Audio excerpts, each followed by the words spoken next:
c'est parti pour la deuxième partie de ce book haul. Donc en ce moment, je suis en train d'écouter de Linwood Barclay, Les voisins d'à côté, en e-book. Et ça me plaît énormément. Donc j'avais pas l'habitude d'écouter des e-books, mais c'est vraiment pratique quand je dois aller faire les courses ou quand voilà, je suis occupée à faire le ménage ou quoi.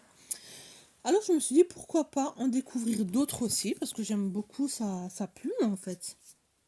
Et donc là, c'est Il s'en passe de belle à Promise Valse, charmante bourgade de 36 000 âmes, des agressions répétées sur le campus, un nourrisson kidnappé par un ange, une femme sauvagement assassinée dans sa cuisine, à 20 et 23 écureuils retrouvés pendus à la grille du parc. Ce coin paumé des États-Unis serait-il devenu un point de rencontre pour des esprits dérangés?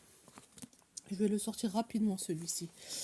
Alors, un petit piqué poche, la tour de Tokyo, maman, moi et papa de temps en temps. Alors, par une star de la scène rock et pop japonaise indépendante, un livre superbe, énergique, puissant, poignant, hommage à sa mère et récit de ses années d'enfance, puis d'errance et de galère à Tokyo. Un père violent, loser, indécrottable et yakuza à ses heures. Une mère forte et généreuse qui voue son existence à son fils et pivot symbolique et ombilique du monde, la tour de Tokyo qui attire des jeunes provinciaux et leur brûle les ailes. Donc voilà, il a l'air aussi intéressant celui-ci. Je suis contente parce que j'ai trouvé un livre sur Joy Star. J'avais envie de le lire, même si on a vu, revu, relu plusieurs fois sa vie. J'avais quand même envie d'avoir un livre et de le découvrir par écrit. Donc Joy Star avec Philippe Manœuvre, mauvaise réputation. Bon, bah, j'ai pas besoin de vous en dire plus, hein. Tout le monde connaît Joy Star du fameux groupe NTM. Je vais pas lire le résumé, je vous le montre juste. Et voilà, j'ai hâte de le découvrir. Ensuite, Gilda, Pire senti, Rouge abattoir. Donc j'avais lu une si jolie petite fille d'elle. Donc voilà, qui était terrible. Ce livre était vraiment terrible. J'ai trouvé celui-ci, le Testaccio à Rome. Une troisième femme vient d'être sauvagement assassinée. La rumeur d'un tueur en série se propage, sèmant la panique dans les familles réunies pour Noël brutalement. La jeunesse romaine déserte les rues de ce quartier branché. Le commissaire d'Innocento ne sait plus comment calmer les esprits échauffés une jeune inspectrice ambitieuse et secrète dont la réputation n'est plus à faire est nommée à ses côtés. Donc, oubliant les rivalités professionnelles, tous deux vont tenter de percer les secrets de la ville mystérieuse ensevelie sous la neige. Une fin d'année funeste qui va raviver un passé politique rouge et sang. Voilà. Donc cette collection, quand je trouve les collections de terreur, je les prends. Donc c'est Spectre de Dean Koontz. C'est de la terreur. Qu'est-ce qu'on dit? On dit, dès leur arrivée à Snowfield, petite ville sans histoire nichée dans les montagnes, Jenny et sa jeune sœur Lisa avaient ressenti une impression de calme étrange surnaturel. Il régnait un silence total, un silence de mort. Elle s'était d'abord refusée à le reconnaître. C'était pour cela qu'elle n'avait pas appelé dans les rues désertes, de peur que personne ne lui réponde. Mais maintenant, si elle ne criait pas, c'était parce qu'elle avait peur d'être entendue par la chose qui était tapie dans l'obscurité. Alors, depuis très très longtemps, j'ai envie de découvrir Toni Morrison, Délivrance. Bride ou Bride est une femme magnifique. La noirceur de sa peau lui confère une beauté hors norme. Pourtant, elle a aussi été un choc à sa naissance pour ses parents. La jeune fille est prête à tout pour gagner l'amour de sa mère, même à commettre l'irréparable. Au fil des années, Bride connaît doutes, succès et atermoiements. Mais une fois délivrée du mensonge et du fardeau de l'humiliation, elle saura se reconstruire et envisager l'avenir avec sérénité. Voilà. Joseph Incardona, Chaleur. La Finlande, ses forêts, ses lacs, ses blondes sculpturales, et son championnat du monde de sauna. Chaque année, des concurrents viennent de l'Europe entière pour s'enfermer dans des cabines chauffées à 110 degrés. Le dernier qui sort a gagné. Les plus acclamés sont Nico et Igor, le multiple vainqueur et son perpétuel challenger, la star du porno finlandais et l'ancien militaire russe. Opposition de style, de caractère, mais la même volonté de vaincre. Donc voilà, on verra ce que ça va donner. Armel Job en son absence.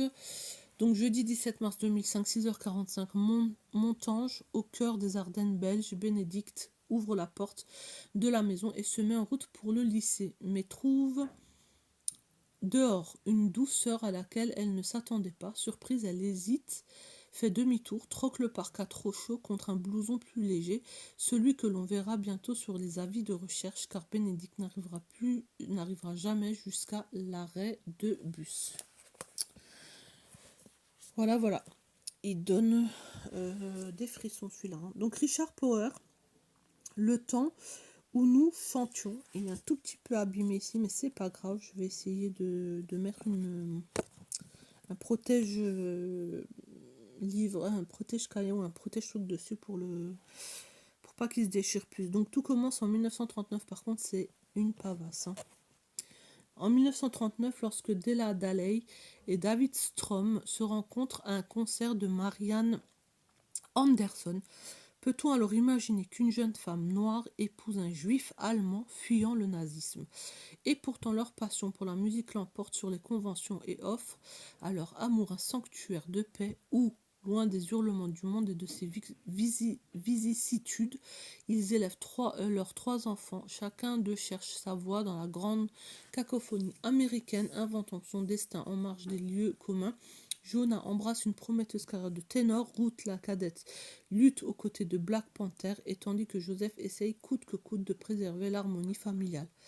Peuplé de personnages d'une humanité rare, le temps où nous chantions couvre un demi-siècle d'histoire américaine, nous offrant au passage des pages inoubliables sur la musique. Voilà. Yrsa Sigurðardóttir, j'ai toujours du mal avec son nom, donc Ultime Rituel. Alors, nous sommes en novembre 2005, Reykjavik, le corps mutilé et énuclé d'un jeune étudiant allemand adepte des ornements corporels extrêmes est découvert par un professeur de l'université dans un placard du département d'histoire. L'affaire fait grand bruit. Sur ce petit territoire insulaire rarement confronté à des meurtres aussi odieux, un jeune dealer est rapidement suspecté et emprisonné. Mais la richissime famille de la victime ne croit pas à sa culpabilité car elle pense savoir que le mobile du crime n'est pas crapuleux. Voilà. J'ai trouvé des babelles noires. Donc Louise Penny, le beau mystère, je pense que ça doit faire partie de sa saga. Au cœur d'une forêt sauvage du Québec, à l'écart de la civilisation, vit recluse une communauté religieuse que l'on croyait depuis longtemps disparue.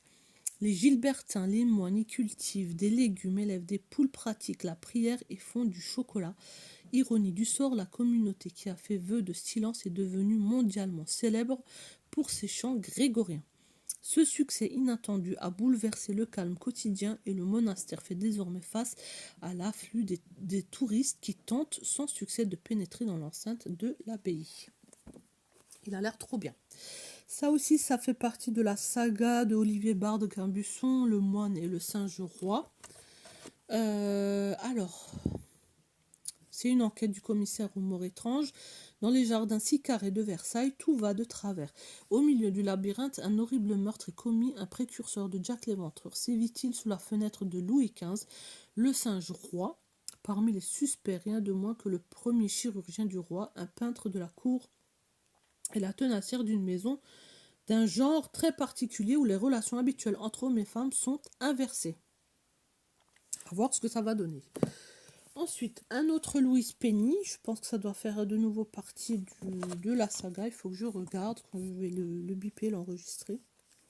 L'été s'achève et la nature réserve aux habitants de Tsouipinès un dernier éclat terrifiant. Un mort est découvert dans l'endroit le plus vivant du village, le bistrot d'Olivier. De prime abord, personne n'admet connaître le vieil ermite assassiné.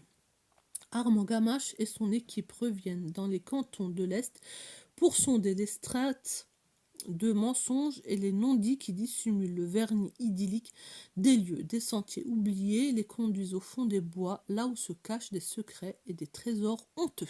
Voilà, je peux en lire plus. J'ai également trouvé celui-ci de Ryan David John, Emergency 911. Alors, à Bullsmouth, Texas, quand on fait le 911, on tombe directement sur le bureau du shérif. Collé derrière le central, son adjoint Yann passe ses journées à jouer aux cartes sur l'écran de son ordinateur tout en répondant aux rares appels d'urgence. Il faut dire qu'il n'a plus de flic que l'uniforme. Il y a 7 ans, sa petite fille Maggie a été kidnappée dans sa chambre.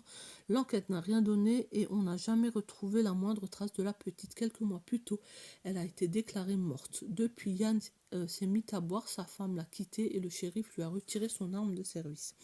Ce jour-là, il lui reste 1 heure à tirer quand il reçoit un coup de fil un peu spécial. Je vous en prie, aidez-moi. Ça fait 7 ans qu'il n'a pas entendu sa voix. Alors au début, il ne la reconnaît pas. Pourtant, c'est bien elle, sa petite fille, l'appelle au secours. Ouh là là. Je vais pas en lire plus. Comme ça, on laisse... Il a l'air vraiment trop bien celui-là aussi, je vais le lire rapidement. Les détails suivront de Michel Kopp. Donc ça, c'est...